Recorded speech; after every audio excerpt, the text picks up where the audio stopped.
there is one connection is there, and this connection is your breathing. And the breath which you take from the external world goes inside your body, and it creates energy for stimulating your body as well as your mind. If that breath is not coming and the energy is not produced, certainly your mind is gone, your body is gone, you are dead.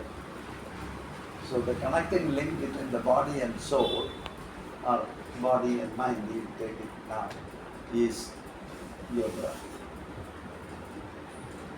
So you need to establish a harmony between body, vital force, and mind. And then yoga is not ending there. Yoga is going one more step and says that there is something more, and that something more is establishing oneness with the ultimate source, union with the ultimate source and your individual source. So yoga means union of yourself with the universal self. Or yourself is called Atman and the universal self is called Brahma. So yoga is Atma Brahma Aikyam. Union of the soul with the universal soul. So the idea, yoga means union of the individual soul with the cosmic soul, with the Brahma. So that is the very idea. Then just quickly recollecting, yoga is philosophy is made by Patanjali. Firstly, Patanjali, the ideas were there before, and then there is another master from the south. His name is Tirumula, and he has done a book called Tirumandiram, and Patanjali has made a basic book on yoga, which is Yoga Sutras. We've got 3 questions. So if you remember this, you get some points. And then in the yoga tradition, according to Patanjali, who is the father of yoga, he streamlined as 8 steps. The first step is yama. The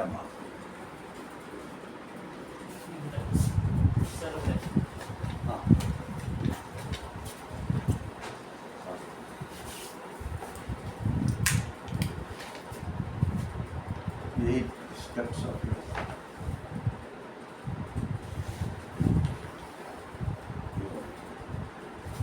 Ashtanga is called Ashtanga Yoga. Ashtanga Yoga.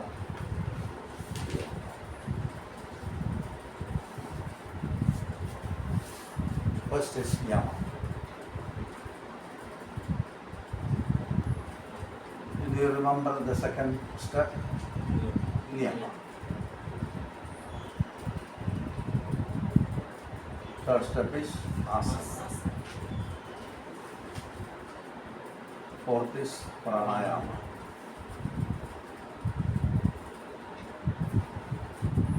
Pratyahara, that is withdrawal of senses.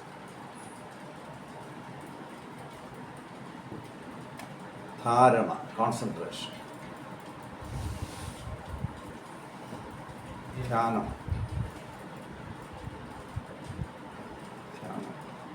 Finally, samadhi. Samadhi means integration.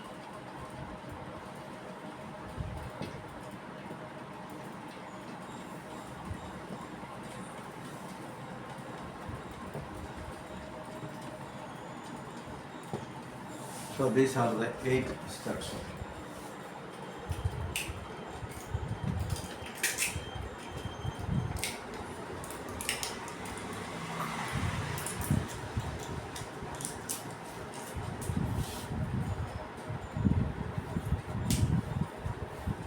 Yama. The note you scribble down because it will be your reference for the examination. Yamas are 5 yamas. They are ahimsa, satya, asteya, Brahmacharya.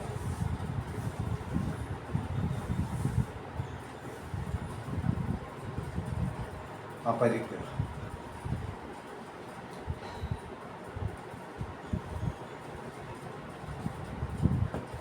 These are the 5 yamas. ക്ലിയറല്ലേ? നമ്മളത് പറഞ്ഞാൽ കുറച്ചൊക്കെ ഓർമ്മയിൽ നിൽക്കുന്നുണ്ടാവും. എങ്കിലും ഞാൻ ഒന്ന് ക്വിക്കായിട്ടങ്ങ് പറഞ്ഞു.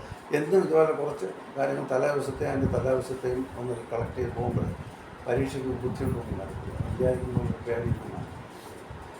When you attend the class, you go. അപ്പോൾ അഹിംസ എന്ന് പറഞ്ഞാൽ non violence.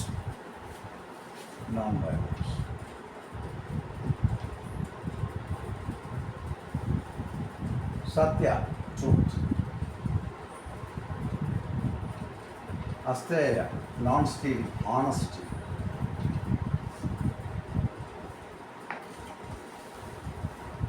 ബ്രഹ്മചര്യ, austerity.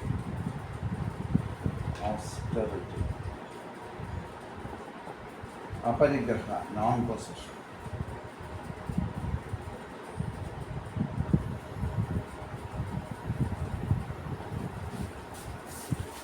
Ahimsa, Satya, Asteya, Brahmacharya, Aparigraha. Yeah, the sutra is like that. Ahimsa, Satya, Asteya, Brahmacharya, Aparigraha, Yama. Patanjali is not saying no unnecessary work. Also, if you remember the sutra, you get all these things. So, non-violence is non-hurting. You should not hurt anybody. Simply because it will be bad for the other person. It is not. It will be bad at the end for you. If you hurt somebody and then, for example, if you happen to be in a place, in one of the garbage, there is a habitual offender who teases people always. I have seen a person like that. It was in Portugal. We were visiting that place, so we take Portugal itself. And we were visiting Portugal for some purpose. And when we were there in Portugal Junction, there was a person, a rowdy, who was really making big scene there. He is shouting and a lot of troubles he was making. Everybody was terrified. Then I heard that he is habituated in doing this and people are very terrified. So sometimes he comes with a snake and shows to the shopwala and then asks for money, and so they give everything, and then nobody wants to entertain. And so he is a terror in that locality. And that day when we were there, something has happened. There was a group of youngsters, like people like you, young boys, small young boys were there. And they were actually, I understood that they will do something. They were slowly covering up this. From here and there, they planned to actually handle this man. And they came closer and closer, and finally they jumped on him. They started to manhandle this man terribly. He couldn't do anything. He was beaten up. Then the police came and took him. The first time in his life, his normal plan never worked. He became such a he was such a hero, and then he became nobody in no time. So I am thinking about it. Then I added an idea also in this as a story for my teaching. Because suppose the boy who hit him, and he has to go back home alone, and he goes back home. All the gatherings dispersed, and he was going alone. He came home. But on the way, somebody heard this story and they came and appreciated him very much, because we have been really thinking of giving something. We were not courageous enough to do this, and so we have done such a tremendous job. All our appreciation. Keep it up. Encourage. And so he went back home, and he was at home. And he's a meditator, and he took his shower and everything, and he went to his meditation. Then somebody rang the bell. He was sitting in meditation, somebody rang the bell. Suddenly, the immediate feeling is maybe he may be coming with a group of people. And so he got terrified. He came through the keyhole and looked, and no, it was postman. Oh, okay. Good. So this is the problem. Actually, he was victorious. He was appreciated by the society, but deep inside there is a conflict which is going on, because if you hurt somebody, something may come back. So you become naturally anxious about the consequences of your action, and that will continue even after so many days. In these are my personal experiences I'm talking. One day I was going to write some test or something, and I took an auto rickshaw passing. It's very rare, auto rickshaws were not so much on. And I took the auto rickshaw three-wheeler and I went to General Hospital Junction and I parked there,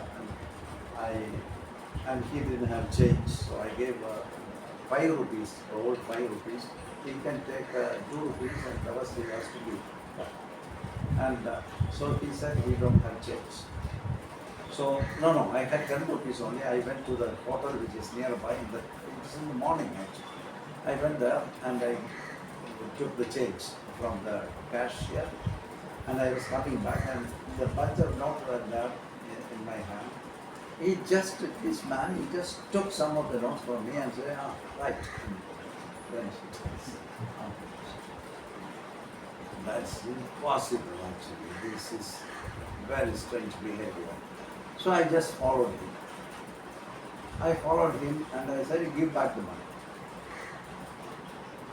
And so, no, he was starting the operation. So I became so mad. So I started to catch hold of the auto and I started to do that. Finally, the auto was just going down. So the people in the locality, they came and they prevented him falling down, from falling down. But what the people have done is they understood the story and they took all the money from him and gave everything to him. And the hotel man also came and saw this, and he has done something wrong, so don't give anything to him. And I became very victorious actually. But from that day onwards, whenever I happen to come across an auto stand, I always cautious whether this is going to. For years, this haunted me. This is how hurt is not a self-contained activity, actually. It will continue. So it will take away at the end the peace of mind that needs you hurt yourself at the end of it. So that is why, and when you are planning to hurt somebody or spontaneously you are doing something to hurt somebody, certainly you need to be vigilant, otherwise it is not going to finish with that action. It will follow you for a long period of time, and always you will be scared. And that scary tendency which is coming to you as a habit, and that will ruin you at the end of it. So that is why whenever this tendency comes, you need to be careful. Watch this and then do something about it, otherwise if you express it, certainly it will follow. Heart, according to the master, is not good at all for a person who wants to be peaceful in his life. Yoga is a way to get into peace. For him, this is not okay. People who practice violence, for them it's good, let them do it. But yoga practitioners, this should be careful. So, ahimsa, non-violence. Violence is practiced like verbal violence, abusive, like saying some ugly words and hurting people. Then also maybe there is another violence is physical violence.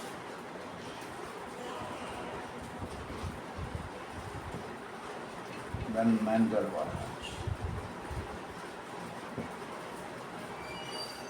Certainly, you can wound somebody, hurt somebody physically, and that is very much possible. And then consequences will be there. Somebody, they plan, a group of people plan, they hurt you back. Possibilities are there. Verbal, then you abuse people with ugly words and cheese people. That also needs to be thought of. And then mental. You're not really doing anything, you're thinking mentally how to hurt somebody, which is considered as the most terrible form of hurting. Because nobody knows that you are doing something, you hurt yourself unknowingly. You are the only person in that story. You're planning, you're suffering, you're anxious, your temperature will change, your heartbeat will change, but you're thinking. So it is usually practiced in three ways: physical violence, verbal violence, and mental violence. And thinking about hurting somebody. And so when you go to the extreme level of practicing non-violence, you need to be aware of all these things. That is the extreme way of becoming aware of violence. Then you will understand the consequences, then you slowly shut down. This is so important in Himsa. Then Satya, practicing truth. In truth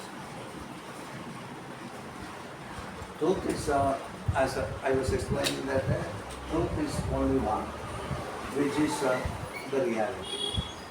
That which is permanent is real, and that which is real is the only truth. Truth is something which is unalterable, and everything in the context of our yesterday's talk, what is actually truth in that angle when you look? What could be the only truth? Body, we have a body.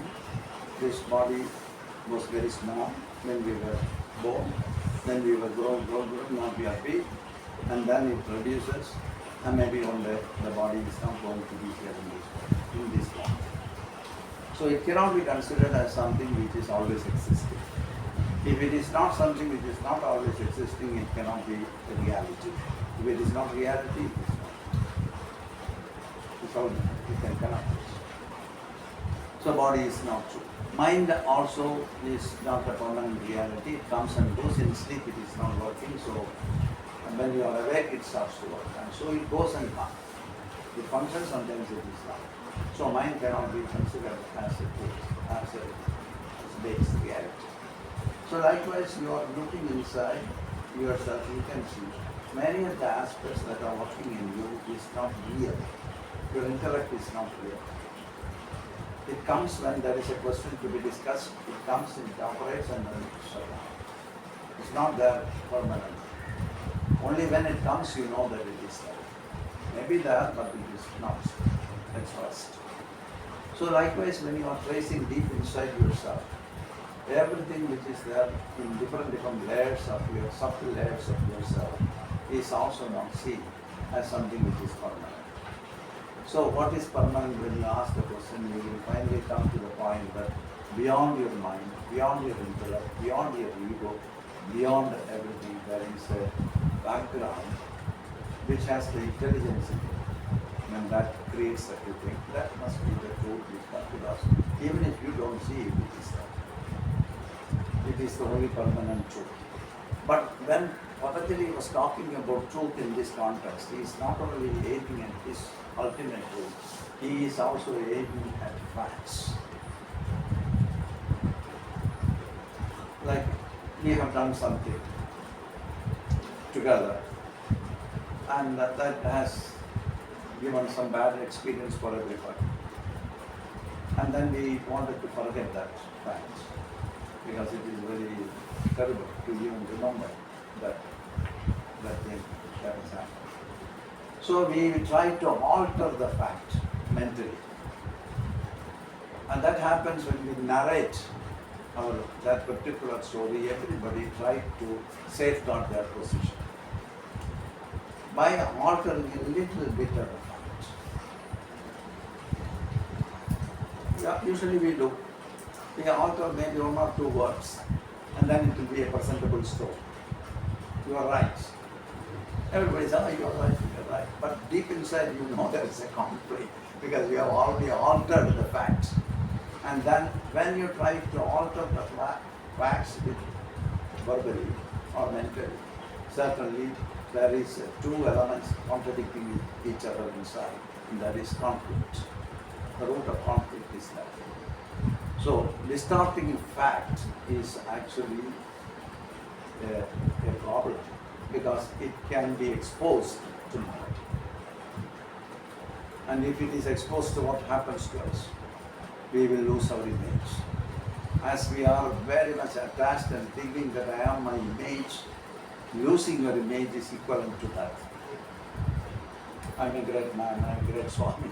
And somebody says, he's a womanizer. Oh, Swami is God. Swami gets very shy. He goes and takes some poison and commits suicide. Why? This is because we were so attached with or identified with our image that we feel we are the image, and collapsing of the image is equivalent to that. So altering facts are with this purpose of protecting the image which you falsely identify with, that you feel you are your image. So it has a very deep root within you, and that needs to be actually remembered so that you will not go for this kind of small, I have done, what can I do? I did some mistakes, many mistakes. I stole money from home. What can I do now? When I was 8 years old, I stole money. But now somebody comes, Swami, good. I know you. All the classmates is coming in public. You're talking about Satya. So, you still feel troubled because you can very easily take it that is something which has happened. I'm sorry for this, but it's so happened. I'm not doing it anymore. So fact, Satya is something which needs to be practiced, which is usually in the normal plan of altering a fact with verbally and presenting to the society to safeguard the image. And that is so it becomes much deeper thing. When you are looking, you can see. If you are not doing it, it's okay. You will be peaceful. At least for that reason, you will be peaceful. Also, Patanjali is asking us to make a background or groundwork for us to enter into the deeper areas of our own being. And then comes Asteya. Asteya means honesty. Honesty is also written as non-stealing. Non-stealing.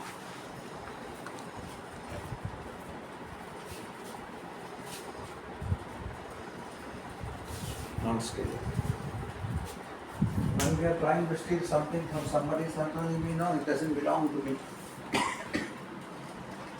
Ultimately, spiritually, then you think everything belongs to everybody. The world doesn't belong to you.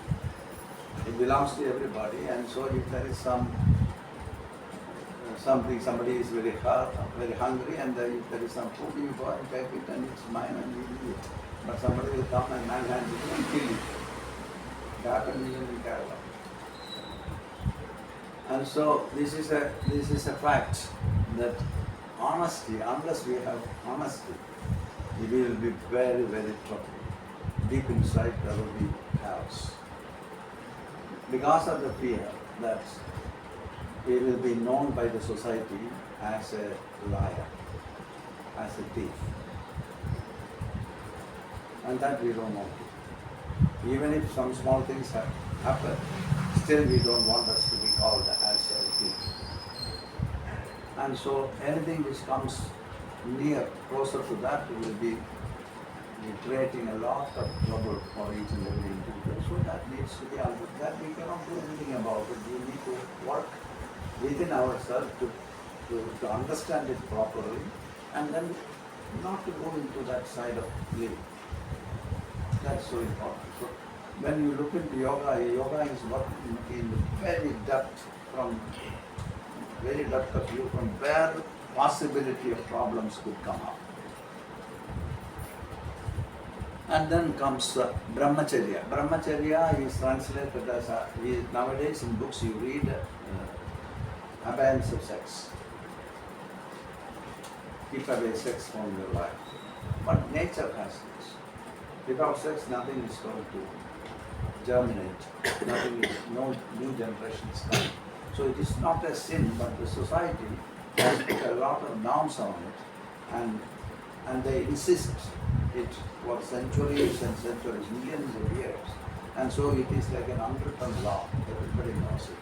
So when the passion, you are driven by passion, then this conflict will come because you will be judged as a immoral fellow. You want to conform with the society's things, even if you don't conform with it most of the time. So there is really, fear is there.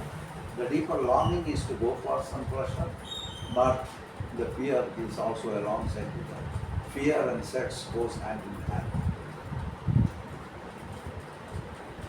And so what to do in society, oriental societies like Indian society, now it's changing.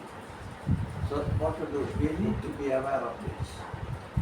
And so when the inspiration is coming, you have to look at the inspiration and see whether you are relaxed on this or whether you are not.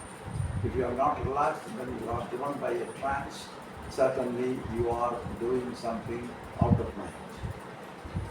The consequences can be anything. So that needs to be understood. And then it's not suppressing it, understanding it properly that you will not enter that naturally. It is not that you suppress these feelings which is coming. Instead, you understand the feelings and its consequences in reality. And then you get a mastery over it, then you will have a sanity instead of driven by passion. This is the reason why in the modern times in books you see abeyance of sex. But the actual word meaning is Brahman Charyam. There are two words. Brahma means consciousness. Charyam means moving. Moving with consciousness. So when you are always moving with consciousness means when you are aware of the deeper silence which is within, any vibration that comes and masks the silence, the deeper stillness within, you won't enter. You have a higher purpose, you felt that I want to be happy. I want to be peaceful. You have experienced something which is great with that kind of an inner calmness that you don't want to disturb. And so many things will be understood even before it happens. Thereby you will not enter that. It's not suppressing, but becoming aware of something and its consequences, you don't know. Proper understanding will lead you to a better place. Then aparigraha is non-possession. Non-possession. Non-possession means whatever beautiful things which we come across in our life, there is an inherent tendency to relate with that beautiful thing. Is that for all animals it is like that. Humans are also like that. If you see something very beautiful and then unknowingly there happens some pleasure or joy within, and when that joy is triggering from within, you want to come closer and closer and closer to the object, and when you have to leave the object or the being, then you cannot, because you are already possessed by, you are already got the idea of possessing this. So you cannot leave away. So what to do? You have to take it with you, or you have to stay there with it. And if you have to go, then there comes a crisis. And then a lot of thinking. Mind will not stay calm. It goes on thinking to how to make it, how to happen, make it happen. All these things will happen. So he says that aparigraha, non-possession, practice non-possession. Not by simply something you wanted to have and you are resisting not to have, not to have. It's not that. You understand, you try to look into yourself to see how I can work it out, because it's such a terrible thing. And maybe objects after objects, you get into that feeling and then you lose everything because there is intervention from the society. There are a lot of circumstances congenial for you to get it, and that circumstances are not available there. Then you simply long, you want to possess, but you suffer a lot. And so that needs to be properly washed and looked into and understand so that you will not be driven by the idea of possession. These are very fundamentals of yoga. If there is a question, what is the fundamental of yoga, then this is the fundamentals. Huh? If that is a question. Right. This is the fundamentals. And then comes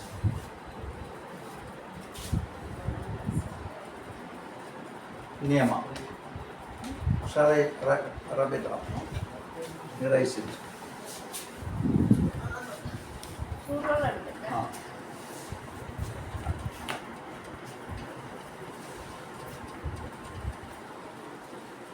എടുത്തേക്കട്ടെ